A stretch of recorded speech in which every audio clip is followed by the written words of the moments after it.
Благодарам, председателке, почитувани колеги. Денес на дневен ред имаме предлози за избор на судии во Уставниот суд, како еден суд кој што е надвор од ставеноста во судскиот систем, кој што треба да биде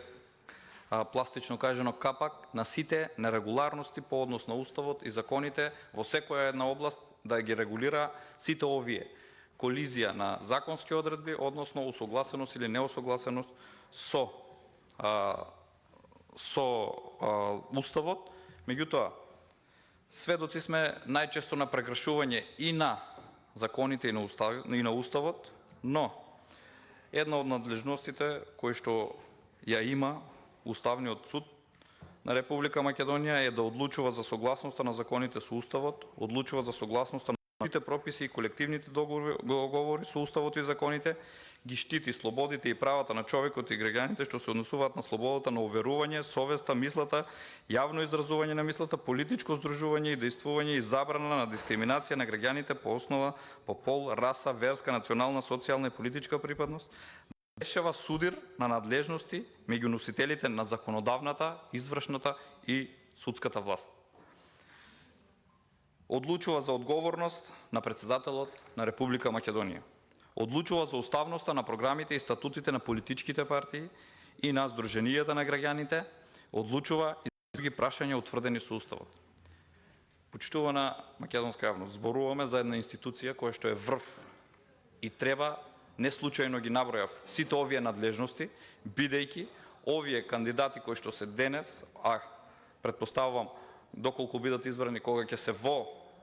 Уставниот суд, треба сите овие надлежности доследно да ги спроведуваат и да дадат правна сигурност на секој поединец во државата. Тоа значи, од работата на Уставниот суд зависи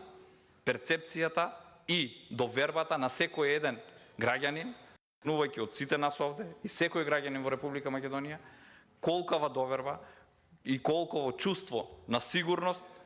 ќе имаме во однос на целокупниот правосуден систем и функционирањето на сите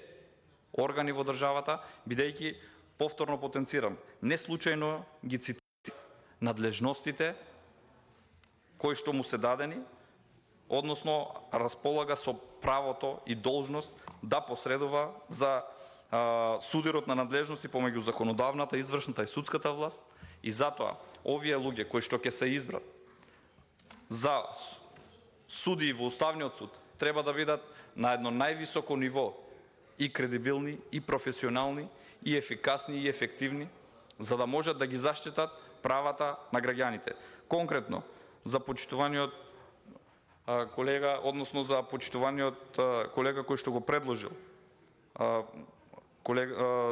Фатмир Скендер како кандидат за уставен судија, сметам дека му е ускратено правото на човекот да истиот си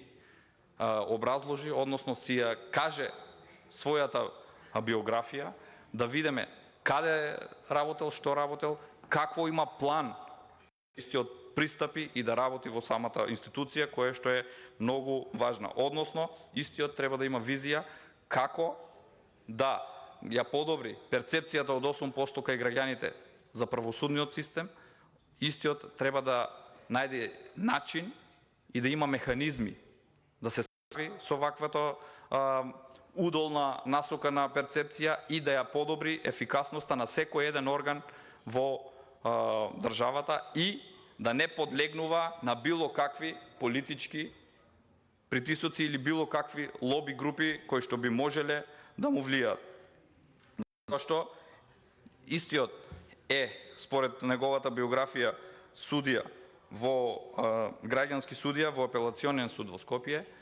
исто така можеше да образложи, доколку беше овде, какви му биле релациите, односно какви оценки добивал од претпоставените, односно како бил оценувани од страна на Министерскиот совет. Можеби со ова ќе допринесеше довербата кај секој еден од нас кој што треба да ги гласаме, да излезеше во пресред, да не убедеше и да ги видиме како бил оценуван, како работел самиот судија и кои му биле надлежностите, во која област е специализиран, бидејќи имаме надлежности. Но, за волја на вистината, досегашната работа на Уставниот суд од поставени несоодветни кадри и суди не доведе во ситуација да истите замижуваат пред очевидни и очигледни недостатоци, колизија на одредби, судирна надлежности и противуставни органи кои што се создаваат. Еден пример ќе спомнам. Специјалното јавно обвинителство, противуставен орган. До ден денес стојам за тоа. Истиот уставен суд не се произнесе и му престана важењето со закон, а Уставниот суд, бидејќи, внимавајте, поднесени преставки до Уставниот суд, поднесени иницијативи до Уставниот суд, е единствен каде што можат да стојат во фиока доколку тие сакаат, односно немаат рок на решавање и постапување по истите. Затоа ни требаат кредибилни луѓе кои што нема да дозволат во недоглед да стојат вакви иницијативи, како што ви потенцирав. Еве денес зборувавме исто така за еден спорен закон, кој што можеби во догледно време ќе се најде токму пред овој судија и пред Уставниот суд на Република Македонија, односно Законот за работни односи, со кој што сакаат да се дерогираат и Законот за јавно обвинителство и Законот за судови, каде што знаеме дека истите се системски закони, а со еден закон кој што се носи со просто мнозинство, истите ги дерогираат одредбите. Ова е класична одредба и класична ситуација каде што треба да постапува токму Уставниот суд. Затоа сметав дека можеби кандидатот ќе дадеше дополнително одредени специфики кај што е истиот стручен и дополнително да не убедеше дека е стручен во оваа област, да може да постапува и ќе биде имун на сите вакви влијанија и несоодветно поставени и законски решенија, а секако и други ситуации во кои што ќе се најдат, бидејќи станува збор за функција каде што ќе биде на истата 9 години, тоа е близу една декада. Во оваа една декада ќе се донесат мноштво на закони, ќе имаме мноштво на одлуки во кои што треба да постапуваат. Дали за судирни надлежности, дали за повреда на одредени права, дали за усогласеност на одредени законски решенија. Ова е период од близу една декада во кој што оние кои што ќе бидат избрани треба да постапуваат, треба да имат, повторно потенцирам, одбивност спрема сите оние кои што пробат на било кој начин да им влијат. Овие судии кои што ќе бидат избрани од страна на собранието, истото е уредено со самиот устав, не случајно ова институција е уредена начинот на, односно мандатот и уставот во кој што се составува Уставниот суд е една од најбитните, односно конститутивната основа на цела држава зависи од самиот Уставен суд. Затоа се приклучувам на ставовите дека требаше истите колеги да се поразговара со нив, односно истите да си дадат свое видување и образложение. Бидејќи ако зборуваме лично мој став, ќе кажам дека несоодветно е предлагањето да оди преку народните избраници и директно од собранието. Меѓутоа, во дадениот момент, случајно или намерно, имаме таква празнина и затоа сметам дека треба да се надминат сите овие вакви пропусти и да имаме еден кредибилен Уставен суд, а не како досега, за жал, немаме доверба во самиот Уставен суд, бидејќи на дело докажа и покажа дека не постапува во дадените ситуации согласно надлежностите кои што им се дадени, за да ги заштитат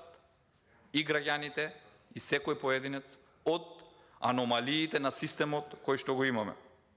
Затоа потенцирам, мораат овие суди да имат визија како ќе се подобри перцепцијата за владење на правото и перцепцијата за целокупното работење на целокупниот државен апарат.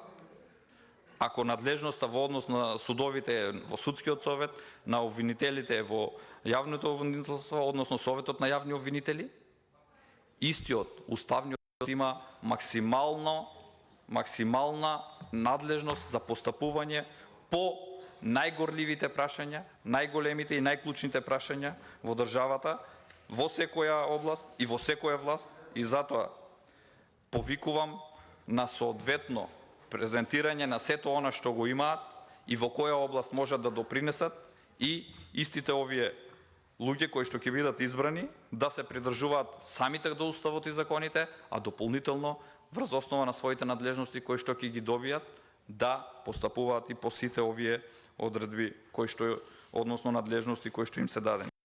Секако собранието е тоа кое што ги избира, но овие предлози се едни од предлозите кои што директно доаѓаат од собранието. И затоа уште еднаш повикувам на добро образлагање на квалитетите и можностите кои што и визијата кои што ја имаат овие граѓани, односно судии во моментот кои што сакат да бидат уставни судии, за да сите стекнеме доверба во целокупниот правосуден систем. Ви благодарам.